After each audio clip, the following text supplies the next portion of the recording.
Infinite Spirit, may the ideas that we share today in this conversation be those of wisdom, of grace, and of right action. In every thought, word, and act, may we exhibit perfect harmony with universal law. Welcome, Brian. Welcome, guests. It's an honor to have you here with me today. I'm looking forward to our episode and seeing where it goes.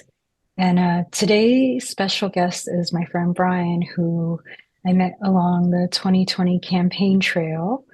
And I forget exactly how he found me, but I think it was through like a spiritual group, and he had me on his podcast, and we had a really great connection.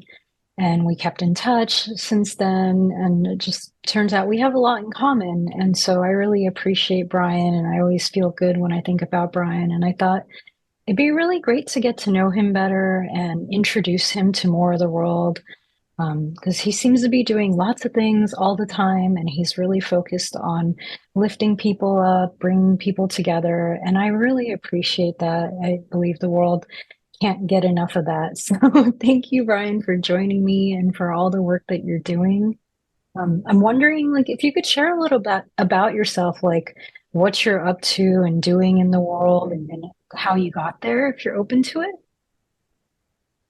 Yeah, thanks for having me. It's always a joy to be present with you and see what arises, see what comes through us. So, what am I up to? What's happening for me, my journey? We'll start with the present moment. Some of the things that I'm doing are that feel most like passionate for me is sharing breath work. My wife Annie and I have been sharing breath work with groups, and that's been so far this year has been consistent once a month in Asheville, North Carolina, and then we do them occasionally other places as well. We've had a great group and great energy in the space, and I found that to be a very powerful modality, which we can talk more about potentially. And then, in addition to that, personal sessions, those are really rich for me. I do them both online and in person, so the online ones, I've been with people from all different cultures and places and parts of the world and lifestyles, and in person as well. So that's what's great about that is, I'm there to help people, of course, but I'm learning a lot in the process as well. Because all this different um, wide array of different kinds of people, and yet the themes are often very similar, right? We're so unique and diverse as human beings, and yet paradoxically, um, we all have the same challenges. We all have the same themes that we move through in our lives. There's a So, saying I've heard that people are people wherever you go, and I think that's kind of what you're saying, and it's great to just have that confirmed. mhm. I think the other thing that's really interesting too is when you're doing a personal session with people, it's a confidential session, and the number one intention I always tell people is to be as honest as you can possibly be. Because if you're not honest, you're not authentic, then there's just no way you're going to get any real value out of the session. Like the more honest you are, the more authentic you are, um, the more self awareness will come into being. The more will be revealed. The more you'll have a greater understanding of yourself, greater understanding of how to move forward in your life, which direction to go. Um, and so because of that, I was thinking about this morning that I really get to kind of tune into what's really happening for people, like what's really alive for people, what's really going on. And it's really fascinating. It's super interesting. Um, and that's been a great source of wisdom for me to be able to be present for people in those kind of spaces where they're so authentic and honest and real and genuine about what's going on in their inner world and also the outer world as well. So that's been great. And then I do retreats. So those are multi-day events where people can, be more immersed, dive in deeper. That's kind of the more the community component you were talking about, right? People come together in community in person. I think that's really valuable. That's been something I've been passionate about for a long time, and I've seen a lot of great transformation in those spaces together. And then we do some personal retreats as well for people that want to, kind of do a deeper immersion, one-on-one.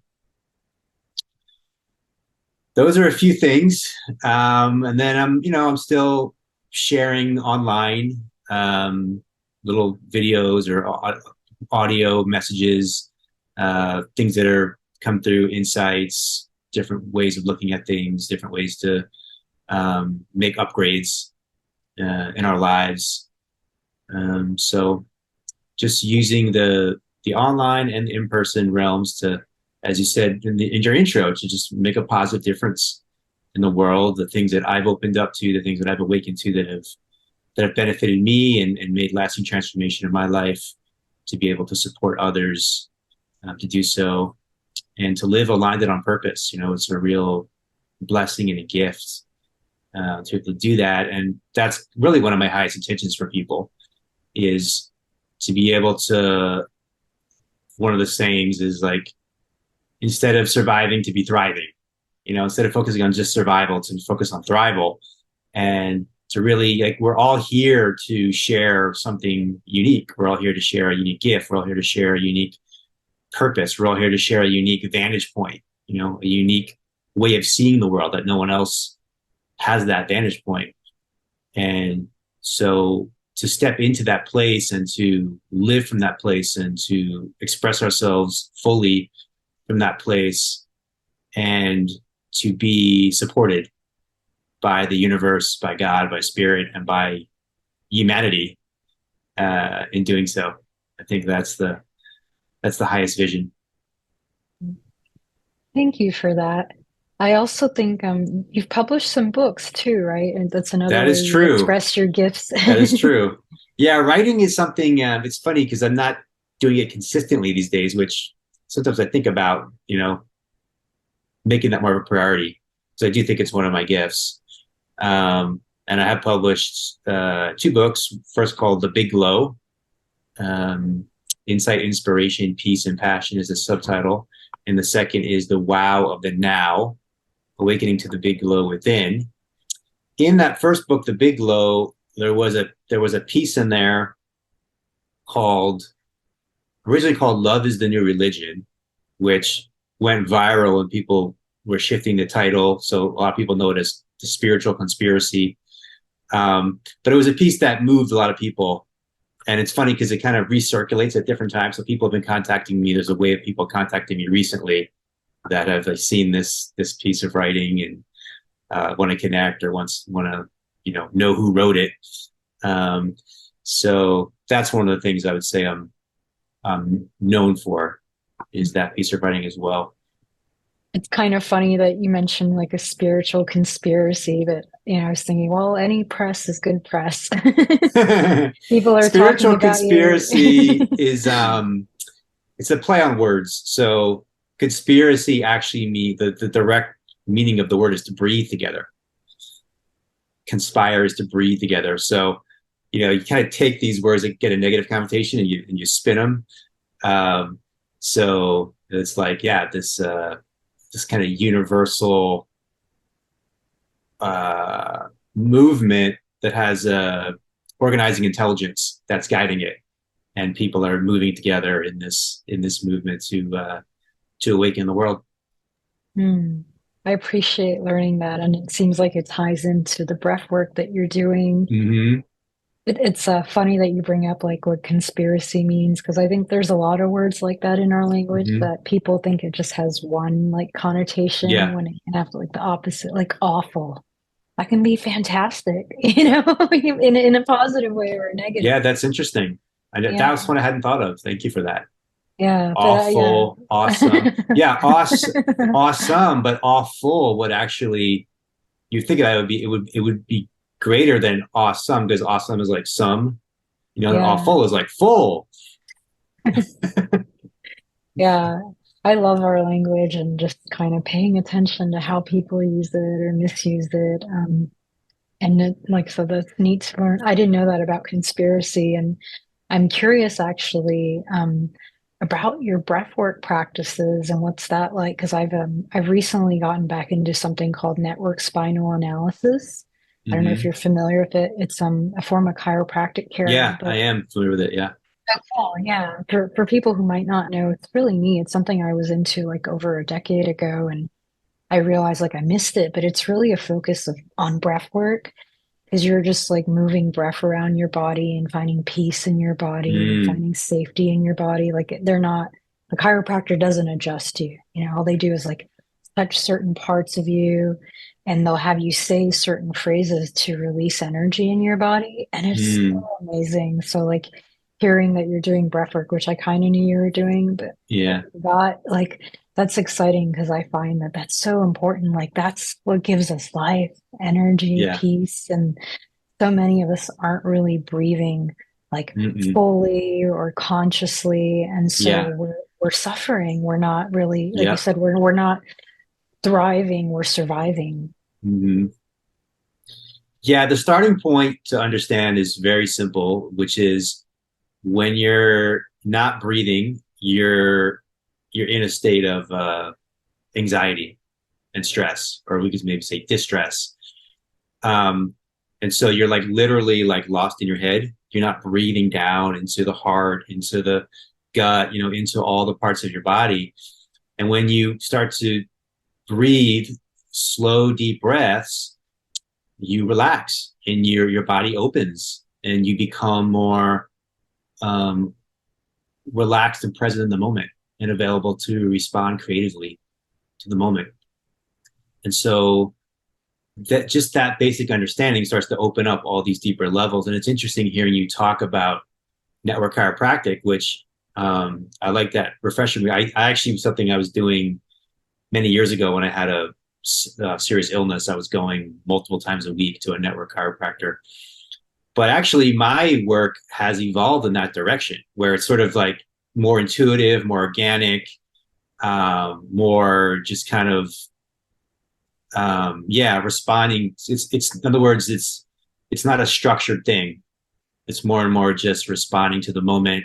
Um, Particularly in the one-on-one sessions. The group sessions are a bit more.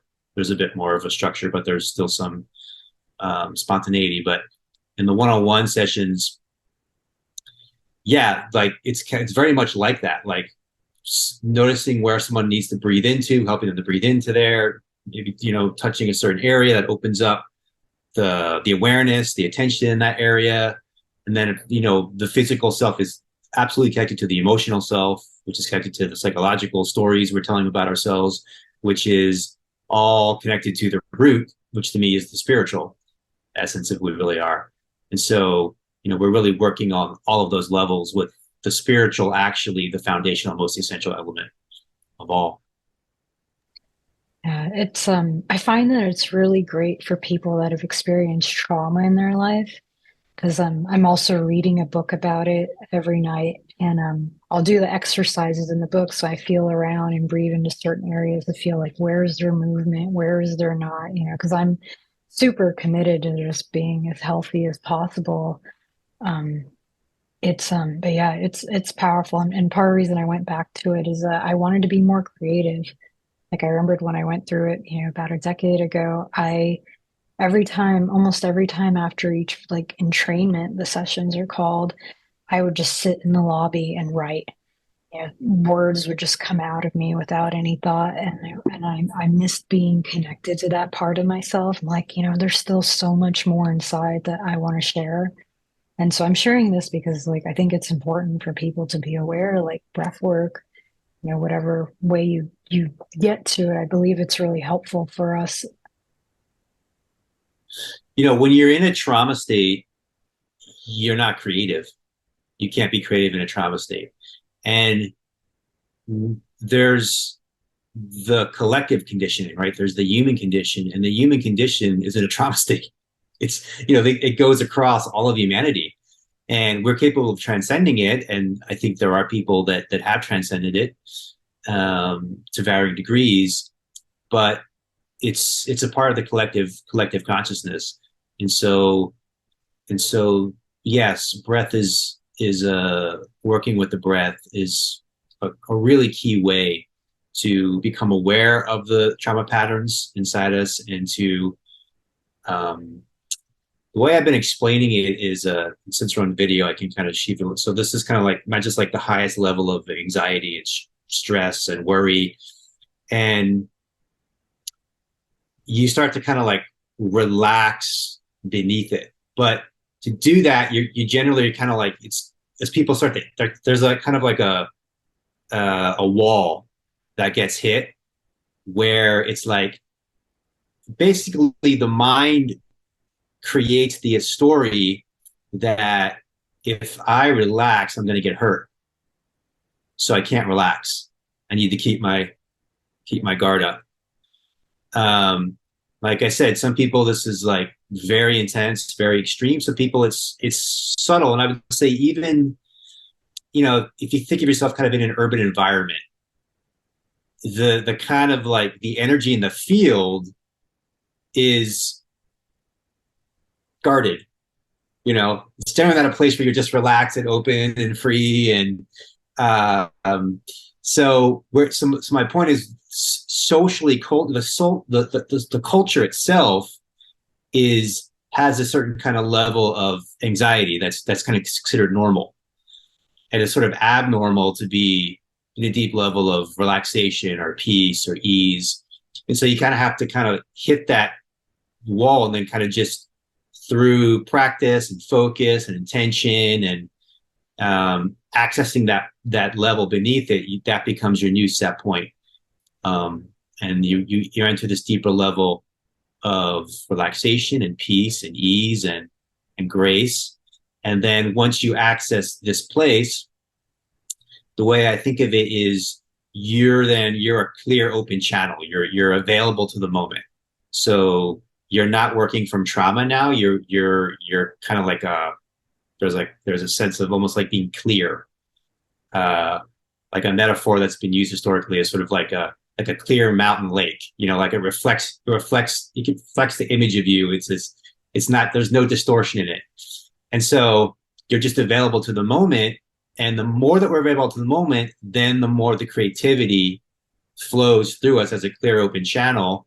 And to me, the creativity comes from the universal creative intelligence, is what I call it, which we could also call God or source or whatever we want to call it.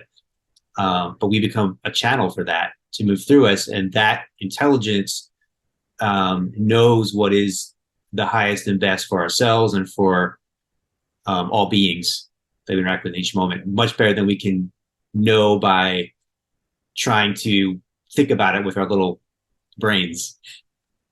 Yeah. You're reminding me of something that I really try to dedicate my mornings to, which is being as relaxed and creative as possible.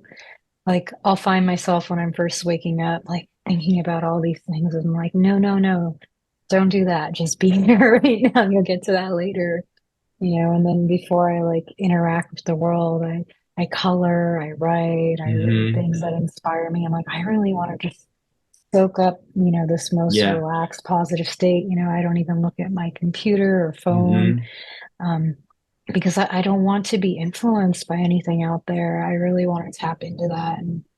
And I love what comes out. And I share that because I think it's a great practice, if we make the time, to get up a little bit earlier to, create from a relaxed state. Like, it sets the tone for the day. Yeah, I fully agree. I'm reminded another thing I'm doing is a men's mastermind group, which I've been doing for several years now through Zoom, and it's been really powerful. And to witness the transformation of the men in the group has been very powerful. And that's one of the things that we hone in on there is how you end the day and how you start the day. Really important. And I agree with what you're saying of like, getting off of the phone, getting off of all the screens, making some time when you end the day and how you start the day, to really make that a sacred time. And that can be different for each person, and that can also be different for each person on different days. So for me, it's not the same every day. Like I might start off going for a walk. That's a really great way for me to start the day. I might start off in sitting meditation. That's a good way. That's a really good way. Um, I might start off like reading an inspiring text, um, or yeah, or maybe just like even doing like a workout. Um, but something that really, and also there's usually some space for visioning too, like, what's the priority, what's the intention of today, what does God want to move through me today, how can I be of service to the world today. um and then, yeah, you flow from that starting point. That the trajectory tends to go from how you start the day. And so, I find that that's, if you could just kind of hone in on those two elements, like how you end the day and how you start the day, it makes what happens between those 2 points much easier and generally much more in alignment. Yeah. I appreciate mentioning how you vary your days because Hmm. I used to be very rigid about it. Hmm. And then my days wouldn't go so well on the days that I Yeah. didn't get to do the things I Yeah. wanted to do. And I'm like, you know what? I just need to adapt myself and I'll be okay. Yeah. It's okay if I don't get to do this 7 days a week. At least I did it as much as I could. And it's important to be realistic. We have to be in the world, and not be so heavenly minded where no earthly good. It's a balance, right? Like you can't just be constantly meditating and in la la land. You have to be out there and contributing and being Hmm. productive in other ways. It's an interesting inquiry because we have our ideas about how we want the week to go and how, what we want to give our time to. And when you're present in the moment, there's times when the moment's telling you something different, and the moment is right. The moment's the one that's right, not your idea of how you think it's supposed to go. So the more we can just be present and just kind of listen to, something, asking something like, what's the highest and best for me right now? And and so that's why for me it's a little different each day, because it just depends. It depends on, sometimes it's important to get into my body. That's really key. And sometimes the sitting meditation, that's really key. And sometimes it may be something that I never even thought of. It's some new thing. There's another thing that's interesting where you can kind of, I have a few friends and we call it different things, but you kind of just, it's kind of like an embodiment practice, almost like maybe like an ecstatic dance, but it's not necessarily dance, because when people think of dance, they're like, oh, am I doing it right? Am I doing it wrong? This is just sort of like you make space just to kind of move your body however it wants to move, um, and kind of really being present with the body. So it's not. In fact, you don't even necessarily have to have music at all. It could just be in silence. But that's a powerful thing sometimes, is just kind of making that space for. So it's sort of like an embodied meditation. How does my body want to move right now? Where Mm. yoga, for example, is also good. So I start the day that way sometimes too. Forgot about that one. That's like, okay, now we're going to do this pose. Now this pose. This is more like, how does my body want to move right now? And how about right now? And just kind of tuning into the moment and the uh, the truth of the moment inside yourself in that way, as a mindfulness meditative practice. Mm. I appreciate you mentioning that because that's kind of like what I'm going through right now in my life. And part of the reason that I decided to kind of slow down putting out episodes was I realized I was creating way too much structure in my life and not any time or space to just be silent, with myself and to pay attention to myself. And I realized like I really need more of that right now, especially as I'm like investing so much into healing myself fully. And I think that's important, like, because it's easy to like make our schedules really busy and be very productive, but then not actually have time to listen to ourselves and to connect to ourselves, to hear God, to hear spirit, Yeah. source, and to be guided intuitively versus like using our thinking mind. Here's the interesting thing about that, Serene, is that what I find too is a lot of people it's kind of like the workaholism, which is a big thing in America. A lot of people intentionally keep themselves over busy because they don't want to hear the truth inside themselves. Yeah. And they don't want to Yeah. hear it because they're actually not living in a way that's in alignment with their soul. And so if they stop and listen, what they're going to hear is like, you need to change your life, in this way, this way, this way. And they don't want to hear that. They want to ignore that. So they stay busy, and keep the mind preoccupied and avoid themselves, essentially. Yeah, I get it. And I think, that I've done that a lot throughout my life Mm-hmm. before I understood, there are different states of being and who I Mm-hmm. am, what I am, and so forth. And it's still like just because I want to create the space and I'm investing so much into healing myself fully. And when I'm referring to healing, I'm not talking about my body, I'm talking about my mind and my soul. Yeah. Um, I I don't always have the courage, to make the changes. I'm trying though, I'm doing my best. And so even it's still not easy, And I share that because I think, people might think, okay, I'm ready, I made the space, I'm listening, I'm, I can handle what I hear. It's like, but then there's the next step. It's not just hearing, it's making those changes, and they do take courage, and it doesn't always happen like right away, or, because I think it's important to act with wisdom and not impulsively. Um, Also, like I've learned, sometimes we hear messages, at least in my experience, like before we're supposed to act. They're like planting seeds for us, like for to prepare to do something later. And so it's been interesting for me to like kind of like develop my intuition, I guess, is what I'm working on right now. That's the key, being able to listen to that, people call it the still voice within. That yeah, that like, what is the what's guiding you? Like, how do you know what's right or wrong? How do you know what the truth is? What's your um what are you attuning to as kind of like your North Star, so to speak, to move this way or that way? I think that's a huge question, and it's so funny because I'm talking about it, I'm like, it's really the most important question of all, and yet you don't hear a word about it in like all of our education. You go to Mm, school for 12 years and there won't be a sentence about that topic.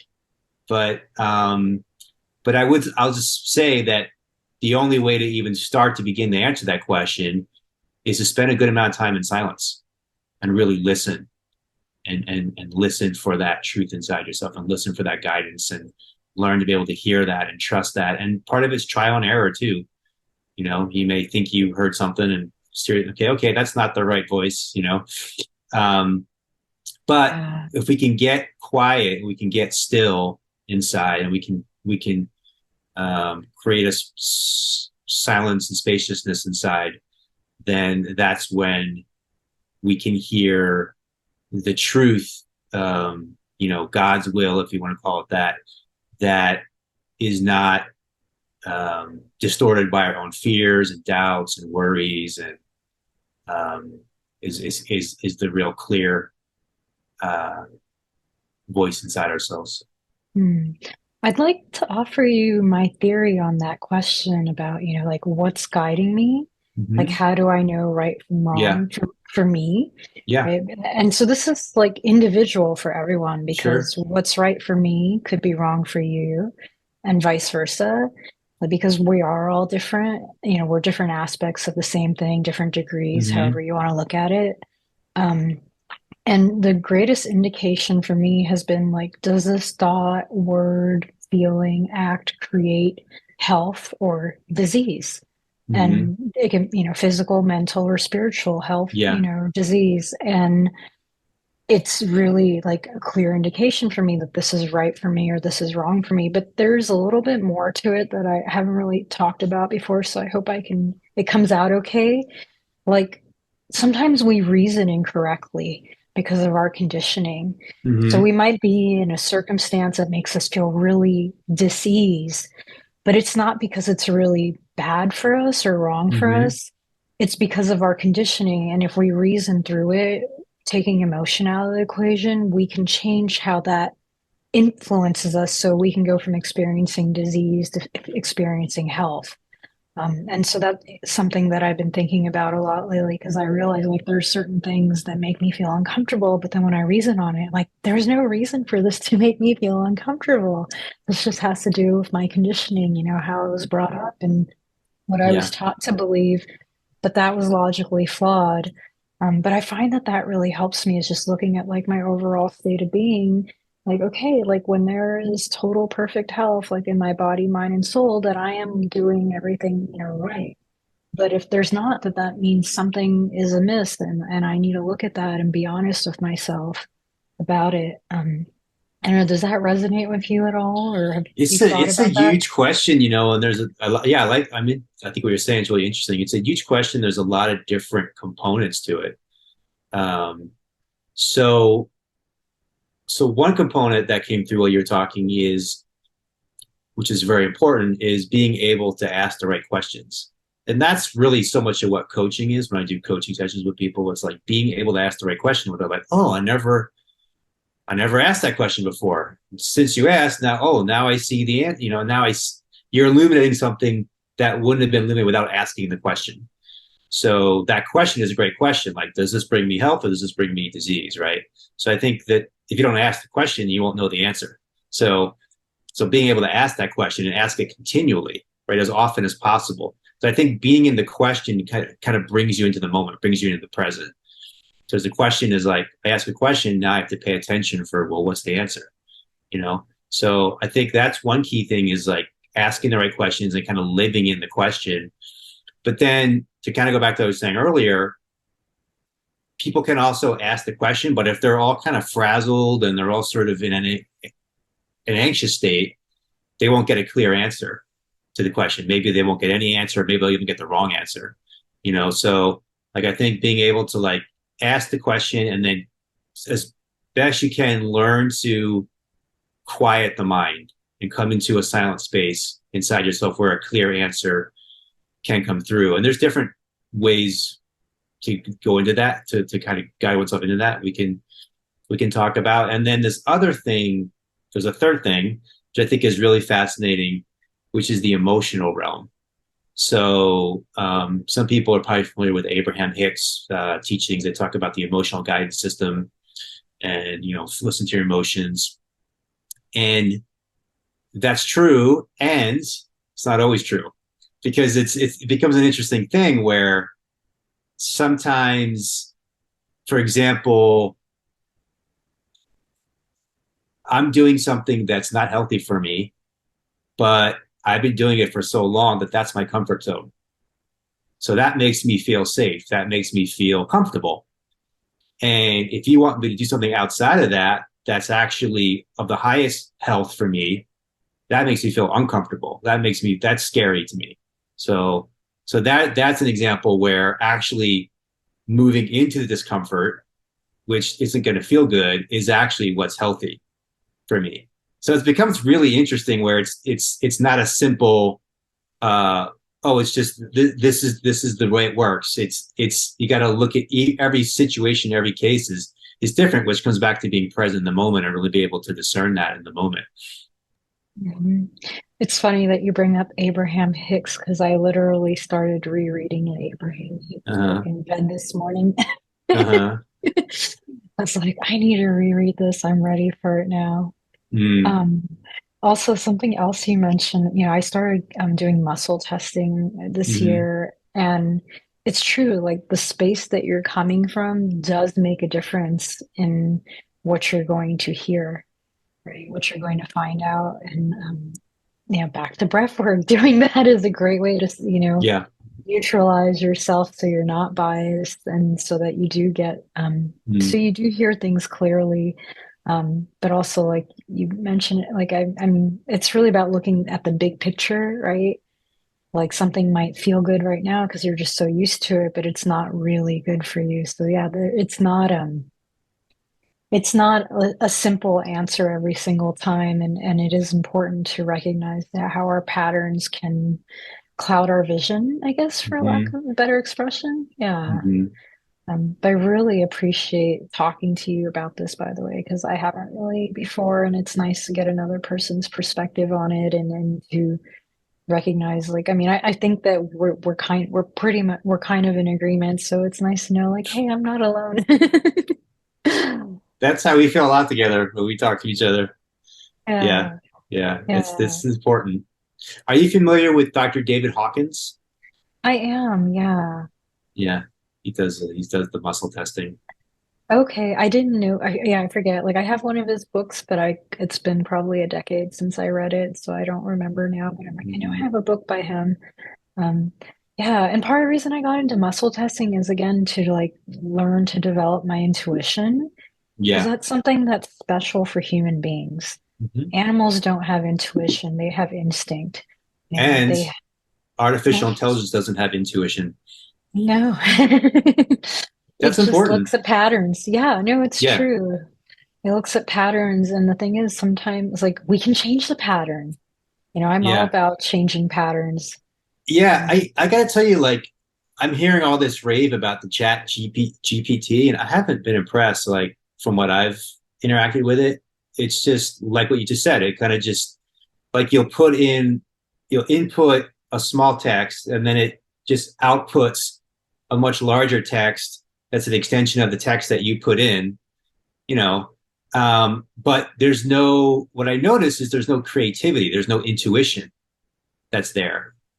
Um, so that's been interesting to observe. It's like, yeah, it's just kind of giving you back what you put in, like a computer, which has, I'm not saying that that can be valuable, of course, but it's not intelligence. I don't see it as intelligence.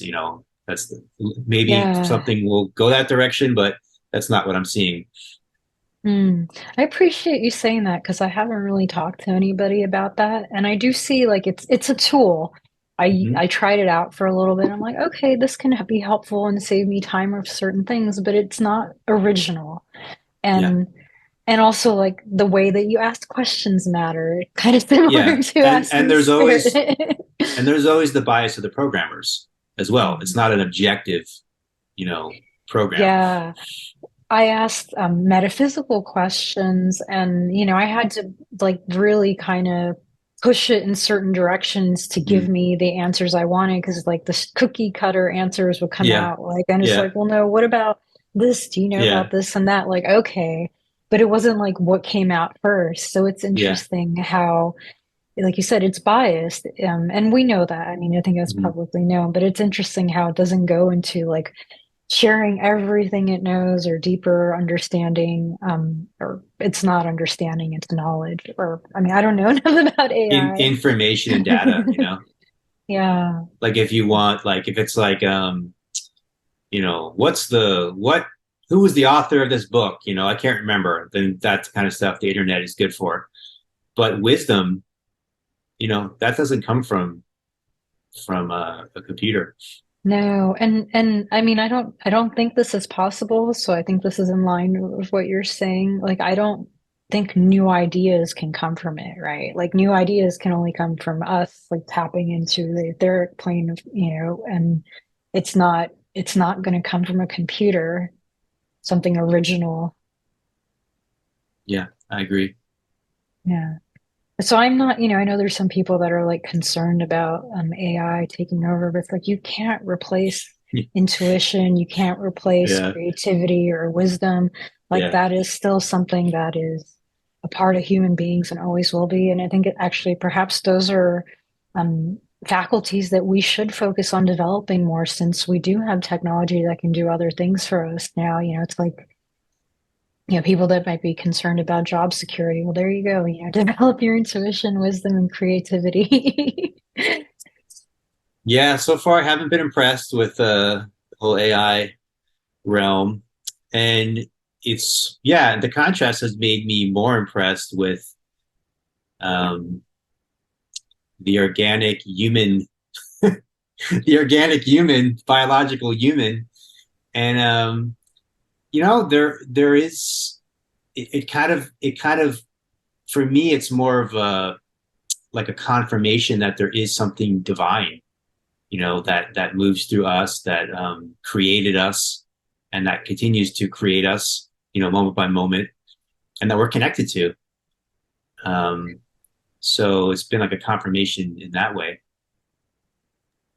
I want to touch on something else that you got me thinking about now with AI and like why some people are really into it, as far as I understand, and like this, you know, uh, augmented reality, I think it's called, and virtual reality versus like living in the present. And I think that's actually something really important to consider from a societal perspective, because I think some people are really lonely and they don't have confidence. They have it, but they haven't developed it, right? Like we all have that potential with us, or they haven't developed their social skills, and so it's easier for them to engage with a computer that they can figure out how to get it to respond the way it wants, and or how to create this fake world versus actually like being here in the now and creating a better world than the one we're already in with other human beings.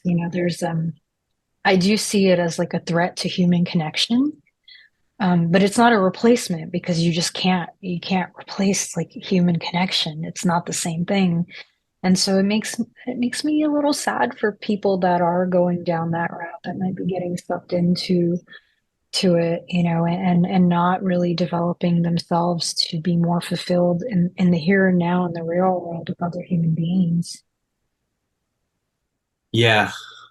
Um, yeah, I would say I'm a heterosexual male. So for me to relate with a woman, a human woman, is much more challenging than with a computer, but also much more fulfilling, you know? And not just much more fulfilling, but um, you grow and evolve and awaken in your consciousness through human relationships, you know, in a way you're not with some machine that's just going to give you the information that you want, or you can program it how you want to program it. Um, human beings don't work like that. Yeah. So I think that, yeah, I think we have, it's like we created these machines and they're created to um, give us what we want in a way, but like, is what we think we want. It's like, it's almost like goes back to the question of the comfort thing.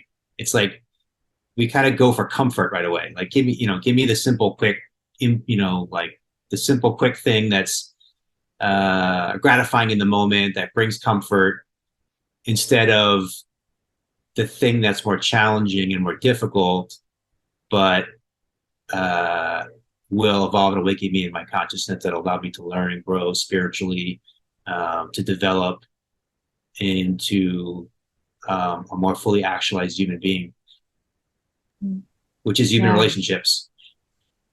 Yeah. And as you were speaking, I was thinking about how different it is, just, getting a computer to do what you want isn't really like something to be proud of. I don't think there's really anything to be proud of, but Yeah. if you're going to be proud of something or at least feel good about something, Mm-hmm. the way people treat you is oftentimes a reflection to how you treat them. And so, like, the better you treat them, the better they treat you. And, Mm-hmm. like, people's love is not something that can be programmed into them, Mm-hmm. It has to be authentic. And I know that we Mm-hmm. all crave feeling real love, from ourselves and from, those that we care about. And so that's just something that a computer can't ever give a human being. And so I really hope that people do make more of an effort, to connect with one Mm-hmm. another and not take like this easy route, because in a way, like it weakens us. It weakens our Yeah. character, right? Like Yeah. versus building us up. It's like it's those challenges that help us grow and to have more confidence in ourselves. It's not just getting what we want when we want. Like that doesn't do Mm-hmm. anything to help us grow or, evolve in consciousness. Yeah. I think a key distinction is with a computer, it's like, yeah, like we talked about, you're programming it. It's programmed to respond, in the same way consistently, the way that you intended it to respond. Um, and if you interact with a human being, you don't know how they're going to respond.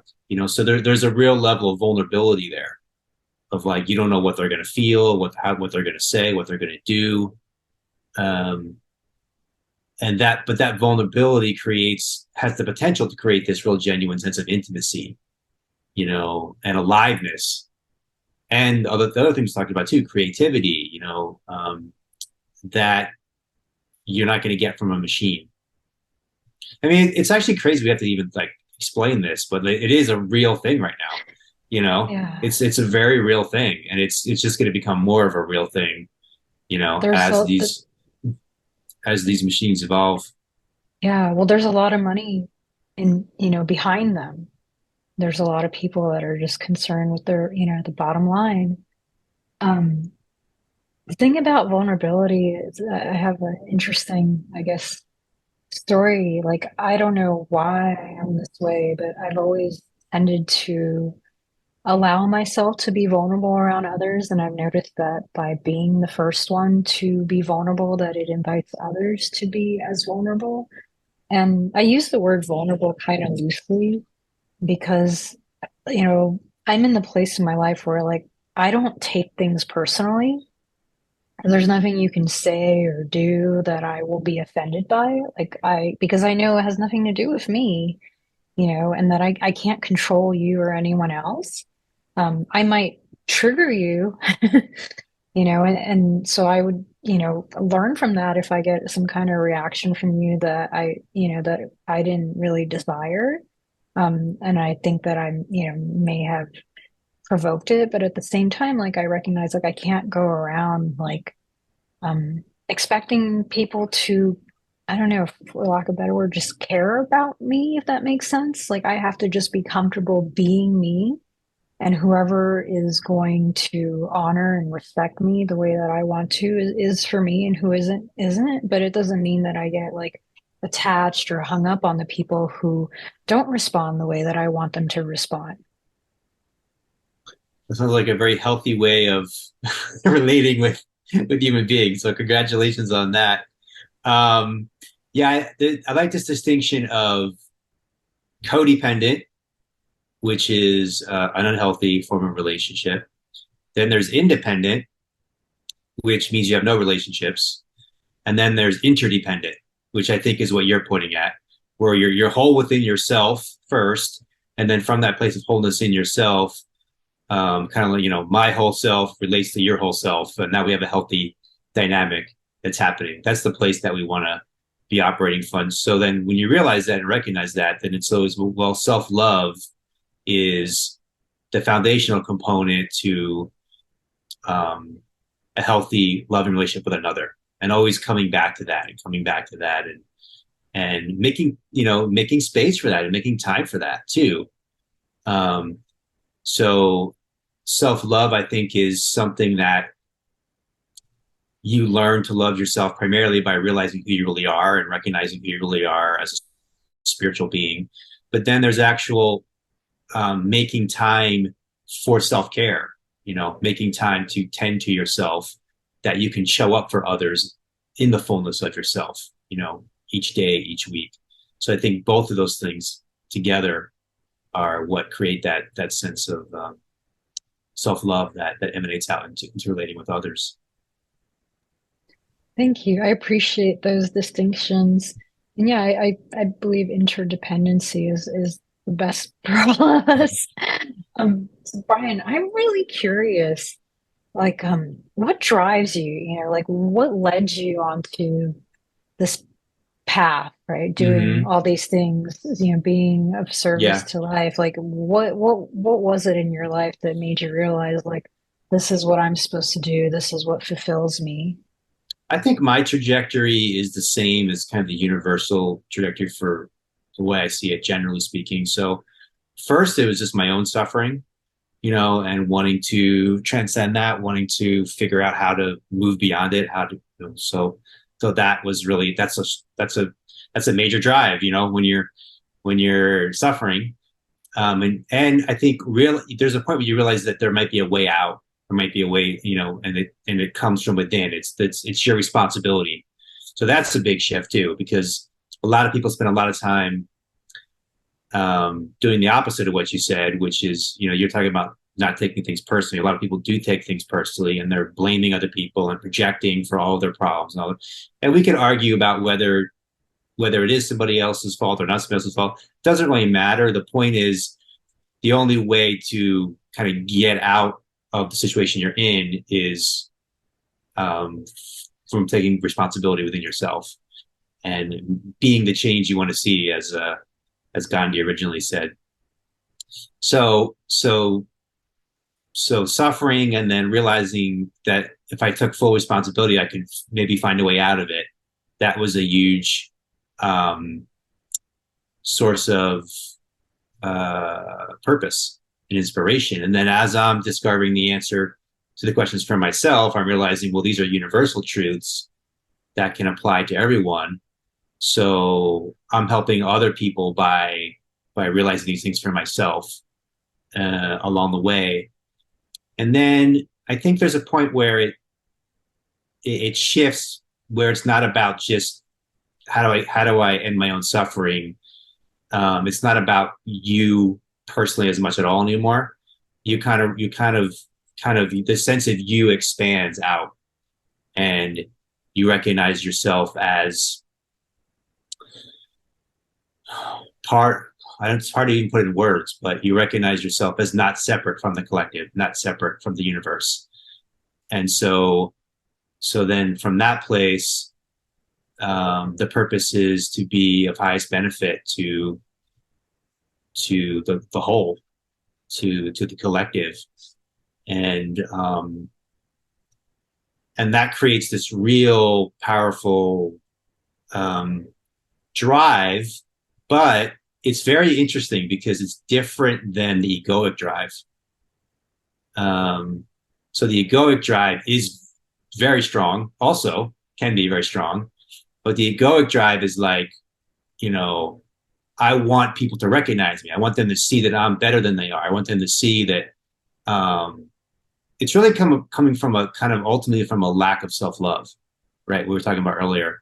It's like, so then the ways that people try to get love is through, let me show you how much money I have. Let me show you how many houses I have or cars, or let me show you how physically beautiful I am, or all these different, a whole different variety of ways. How important my job is, what my position is so important, all of these kind of things. But when you go into this other thing that we're talking about, none of that is the real motivation anymore. It's to be of really, it's love, right? This is a long way of talking about love. It's like it's a way of bringing love into the world, and being a positive source of support and service to the world, and that looks different for each person. That's a really important point. For someone that might be being a dishwasher in a restaurant. For someone else, it might be being prime minister of a country. On all the variety like in between. So just this goes back to that intuitive listening to what is that for you, and not only that, but it can change within your lifetime and probably will. So that's where we get those kind of hard, those like, what, but I'm comfortable doing this. I don't want to do something totally different, but, God's telling you like, nope, that's over now. Even though you've done, you have the money, nope, you got to start totally over and do something totally different. And you can try to like avoid that and, workaholic, I don't want to listen to that. But when you get quieted, that voice is there, that truth is there. And so we're constantly listening. And constantly listening if this is continually the right thing for us, or if we're being guided in a different direction. And ultimately, it all comes down to just following God's will in the moment, following the truth of the moment, listening to the source, and responding moment by moment. And really, this is the wow of the now, right? Really, this moment is all there is. And that may end up looking very consistent. Maybe you'll do the same thing. You'll have the same relationship, the same job, the same hometown your whole life. And that's you listening to the moment. And maybe you'll live in 10 different places, and travel all over the world, and it's different for each person. I really appreciate you sharing that, and it resonates with me quite a bit. I was over here chuckling on mute when you were talking about the shift, because I went through something like that in my late 20s where I was selling exotic cars and managing dealerships. And when I first got into the industry, I thought I'd be doing it forever, I guess. I didn't Hmm. see an end date to it because it was fun and it was good Hmm. money, and I got to meet all these, rich and famous people. Um, but it wasn't, meant to be something long term for me. It was just supposed to be something for me to learn from and grow from. And the more I resisted it, the more I suffered. I don't know if you know this. I know I've shared this before somewhere in another episode, but I was physically disabled and I was in so much pain off and on for many years until I finally surrendered to a new path that I knew was coming. But Yeah. I didn't want it to be true. It's like, why me? Can't somebody else do it? And then once I surrendered, life got easier. But I think that's important to keep in mind. Like a lot of times, like that's the voice. If you're not listening to it when it's like gently nudging you, it will get loud and painful and force you to stop everything you're doing and change direction. I totally agree 100%. That's true in my life as well. And the people I work with, I see that in their life. And the thing that I always like to remind people is if you're currently in a space of great suffering, or if you're in a space of, you're going through a difficult time, if you can just it, practice acceptance of where you are and kind of listening instead of resisting, because there's kind of this thing you can go through of like, well, this is wrong. Why is it happening to me? This shouldn't be how it is. The should and should not thing. Um, as opposed to what is the lesson here for me? What is the opportunity for me? Again, like asking the right questions. And if you can start to ask those questions, you'll look back and see that that was a that was a really positive turning point that opened up.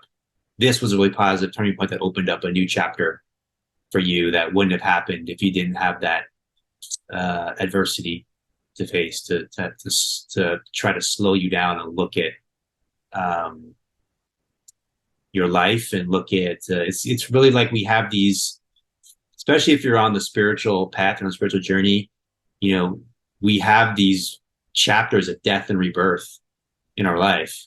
And when we start to resist, the suffering comes into being where if we can just accept and listen and look, okay, yeah, I'm being asked to recreate myself. I'm being asked to be born again in a new way.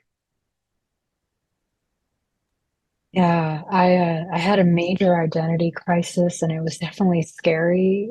But now that I made it to the other side, I'm so grateful. It's like, Mm-hmm. okay, I get it. There was something better ahead. And I just gotten so comfortable with the familiar, even though Yes. like I had Yeah. outgrown it. And I think that's something that we all need to recognize that there is something better ahead, even though it might not always be clear right away, like what it is or what it looks like. We have to trust, that we'll be okay. We'll make it as long as we don't fight it. And there is this tendency to be comfortable with the familiar, even if the familiar is miserable. It's a really amazing thing. It's like people will be in a really miserable, whether it's a relationship or it's a job. Those are two um, kind of common examples. And it's like, yeah, but I'm used to it. I'm used to this lifestyle. I'm used to these patterns, these habits. And if I leave this, I'm stepping into the unknown. And so that's an important thing to bring up is Yeah. a huge fear of the unknown is really a big part of this. And to step to like to live this way of living, to really give yourself fully to the spiritual journey is really surrendering to the unknown, kind of moment by moment. I appreciate you bringing that up because I've talked to people that are in abusive relationships and they stay because it's predictable. They'd Yeah. rather be around people that treat them in disrespectful ways than Hmm. risk. meeting new people and not know what to expect and not know how to handle it. It's like they've learned to manage, these abusive relationships. And it's disheartening at times. It's like, wow, like you were worth so much more and there's so much more greatness out there for you. Like this is, I believe we have these kinds of relationships in our lives to help us develop the spiritual muscles to overcome them so that we can have better in our lives. So it's like once you overcome this, there is going to be something better, but you have to overcome this first. It's like we reap what we sow. It's a spiritual law and it's a literal, physical law. And it's like if you keep allowing this, then of course you're going to get that. But at the moment that you stop allowing it, then everything changes in your world. Your reality changes, your experiences change, your state of being changes. It's just planting a different seed, watering a different seed. And a lot of people, I think, don't get that. And hopefully, who people tuning in, hopefully that helps somebody to recognize if they are in a circumstance that isn't healthy, whether it's professional or personal, they can change it all around by making a different choice. That's all it takes. Yeah, and another thing that's good for people to recognize too is the hardest part is usually the beginning because you have the old habitual pattern you've done thousands and thousands of times, and the new pattern you haven't done at all. So obviously, everything in you is going to be geared toward the one that has the deep groove of doing it thousands of times.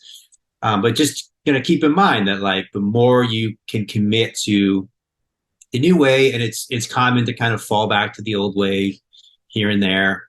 But the more you can commit to the new way, and the more consistently, then that groove starts to become easier to step into and step into in a conscious way.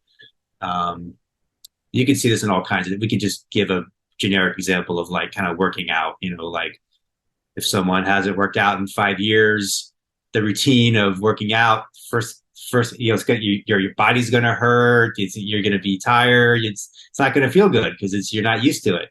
But if you start doing it, for 6 months, it's going to feel like you're going to feel like actually almost like the opposite of like going to the gym is like that's your routine now. That feels good, and it gives you energy. It's vitalizing, and if you don't do it, you feel like something's off.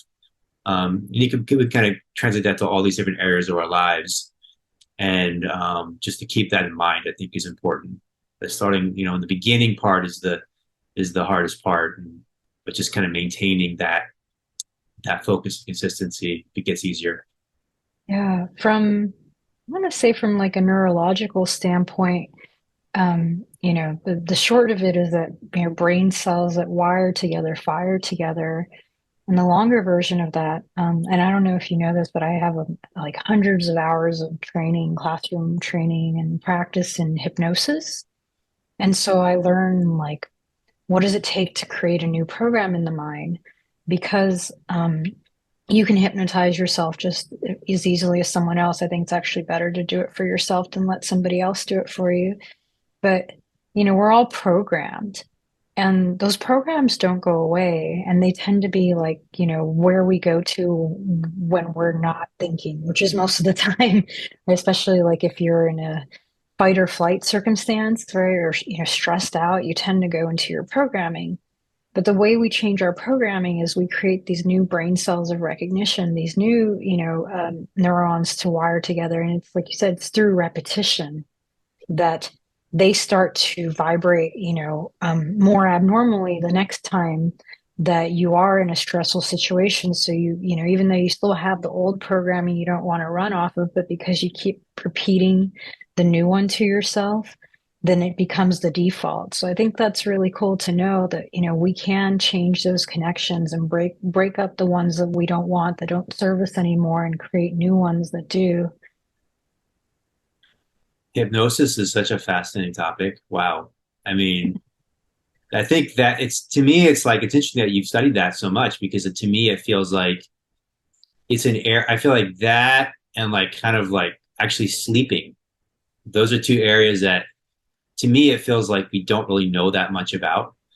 But they're the key to like so much of like life and, and what we're experiencing and how we're experiencing it.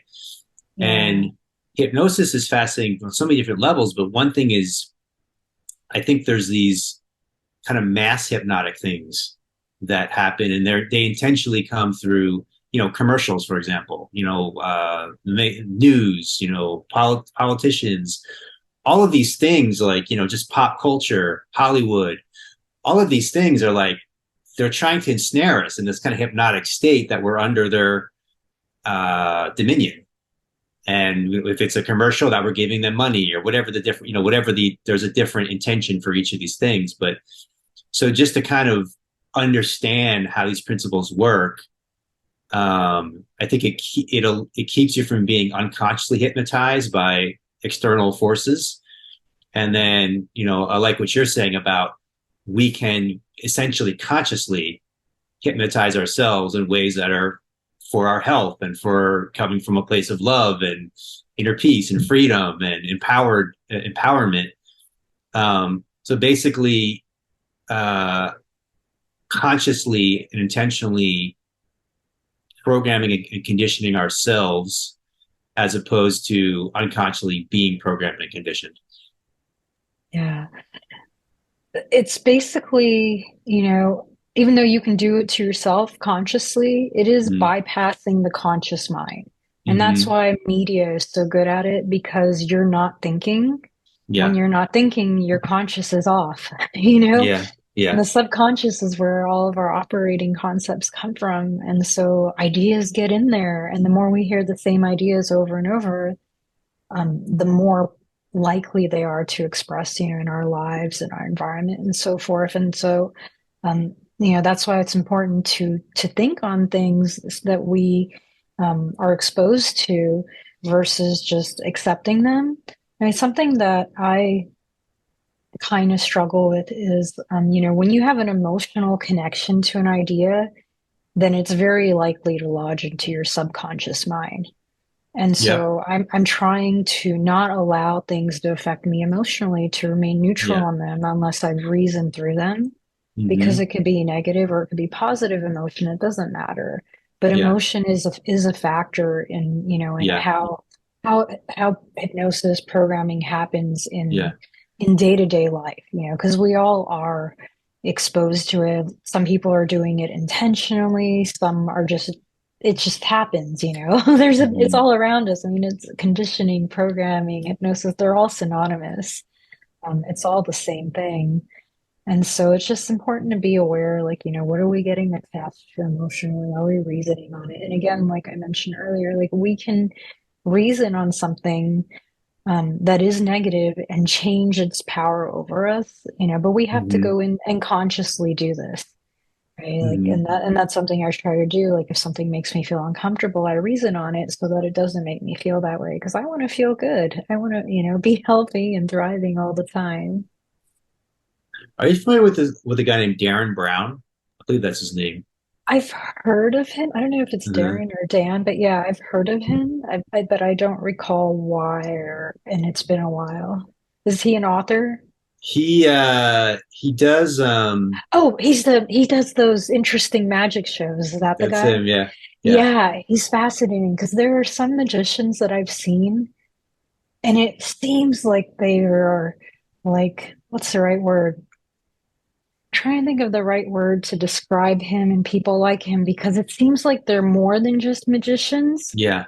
Like In they're fact, I psychic. recall, yeah, I recall an interview with him, and he said he doesn't, because I forget the term. He uses a different term. He doesn't call himself a magician. A mentalist, I think, is what he calls himself. Yeah. A So there are mentalist. people that can do that. And that's something that I'm able to do, not as well as him. And that's something I believe we're all able to train ourselves to do, using developing our inner faculties like perception and intuition and imagination, and reason. But it's not something that most of us do as well as him, just like off the bat. Mm-hmm. But it is something that is possible to learn. And like in my studies, that is something I Mm-hmm. have been learning. Like in my hypnosis classes, we'll do an exercise where everybody's standing around in a circle, one person's blindfolded. Um, one of their like an object is shown to them before, I think, and then it's been a while. It's been a couple years since I've taken it. And it's hidden somewhere in the room, and they have like a person that they put their fingers on that's like guiding them, but the Hmm. person only is like thinking like where they should go, right? And everybody Hmm. in the circle is also thinking that, and so they get guided that way, and it's pretty cool. Because you learn, like for me, the last time I did, I was just a really neat feeling. Like I was pointing around the room, and I was like, I didn't feel anything when I was pointing there. I was pointing right there, and I started feeling like really happy. And then I pointed there, and I didn't feel anything. So I went back to the place where I felt happy, and that's where the item was that I was Wow. looking for. But it was really neat to like for my body to feel this change, right? And again, this is something we can all learn, and there is a science to it. It Hmm. is repeatable. Um, but part of it, though, is being willing to try. I think that people that aren't open at all don't necessarily feel it.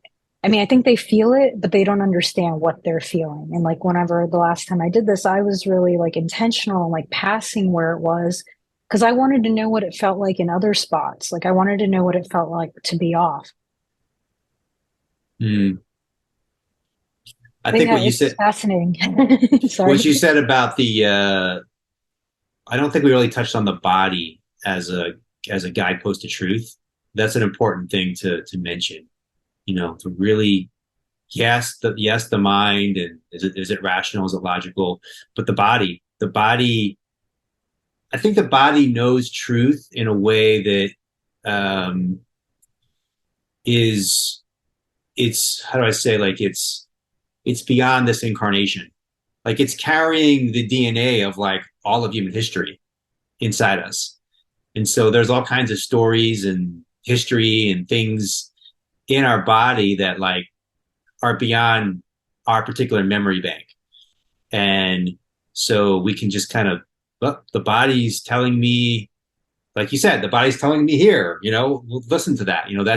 That's informing us in a very deep way as well. It's like our every cell of our being contains memories.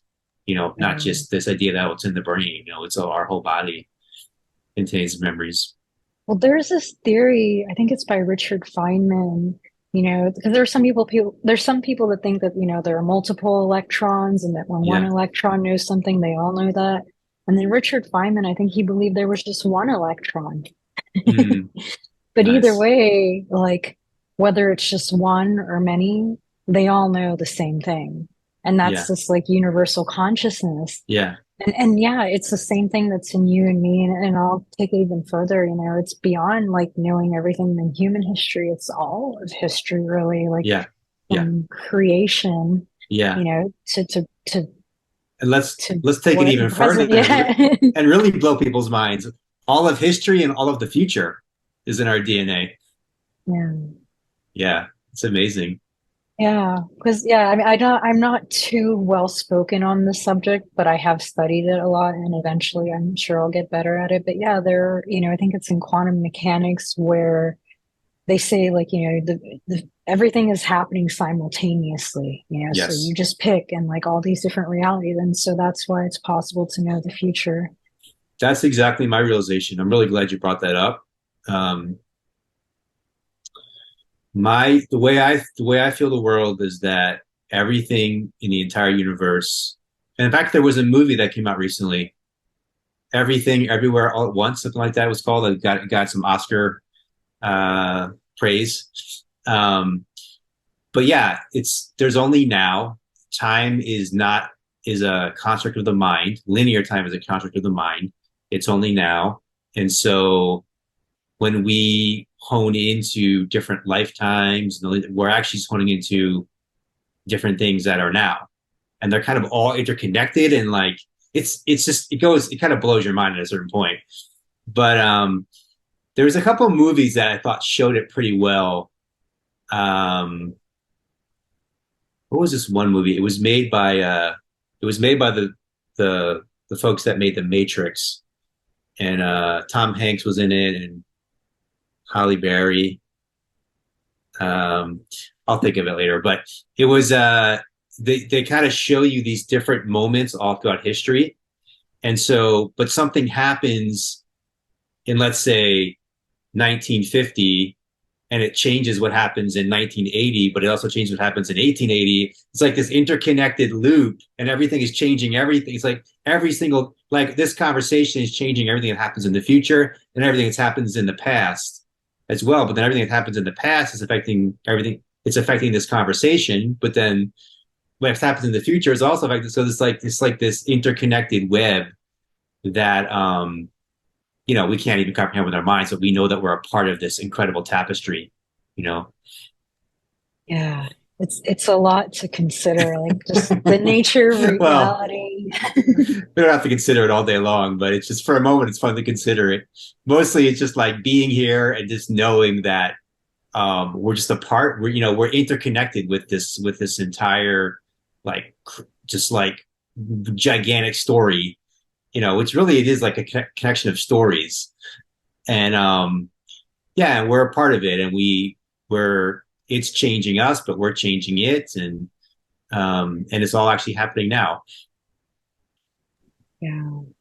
Before we like go too deep into this, I think it might be a good time just to share like anything else that's like on your mind or in your heart, and then we can go into the closing concept if that sounds good to you.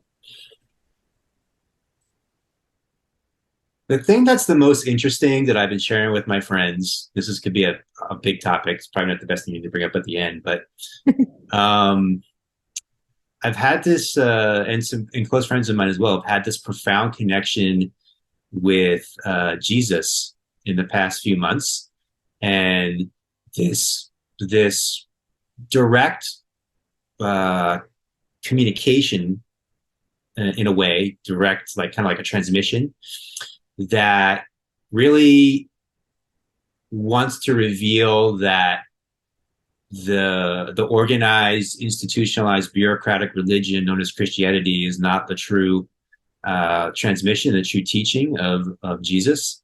And the true teaching and tradition is very profound and very beautiful and direct.